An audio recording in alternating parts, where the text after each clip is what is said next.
l'impact des images pornographiques, cyberpornographiques sur l'adolescent et sur sa construction.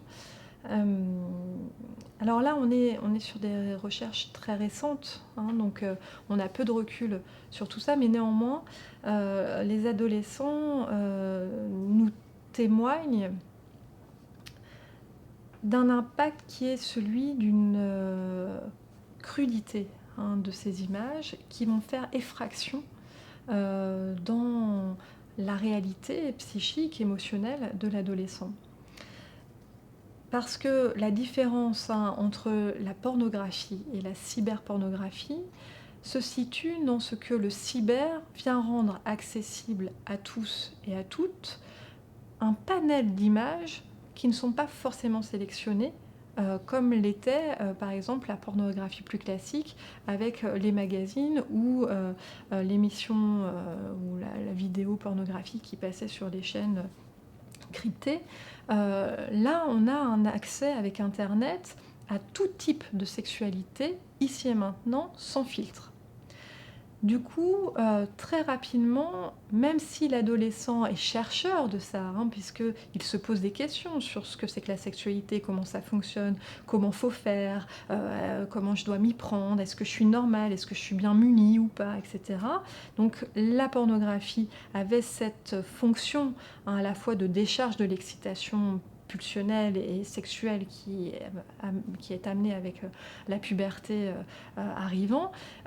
Mais aussi elle avait, une fonction à l'époque, hein, d'apprentissage, hein, de ce que c'était que la sexualité. Aujourd'hui, cet apprentissage de la sexualité, il est aussi pris dans le côté terrifiant de la sexualité. Quelque chose de presque bien plus archaïque, hein. C'est-à-dire que, ici, la crudité des images va terroriser les adolescents avec, une mise à distance par le dégoût pour certains. Les jeunes filles d'ailleurs disent que c'est, dégoûtant ce qui s'y passe, elles vont reculer d'ailleurs, le passage, hein, à l'acte sexuel pour la première fois tellement ça les terrifie.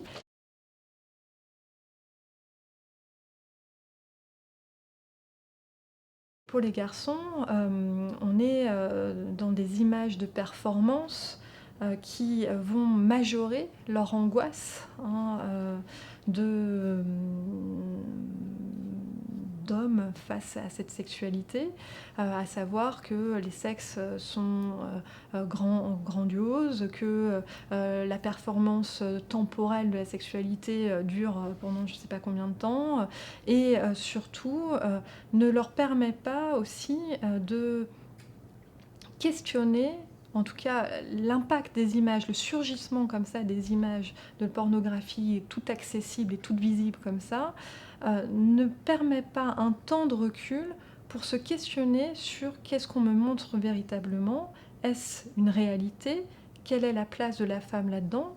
Quelle est l'image de la femme qu'on me donne à voir? Et donc, le, toute cette question, hein, de ce rapport humain, est, est aussi, peu questionnée par les adolescents garçons, en tout cas, sur ce qui est montré de la cyberpornographie.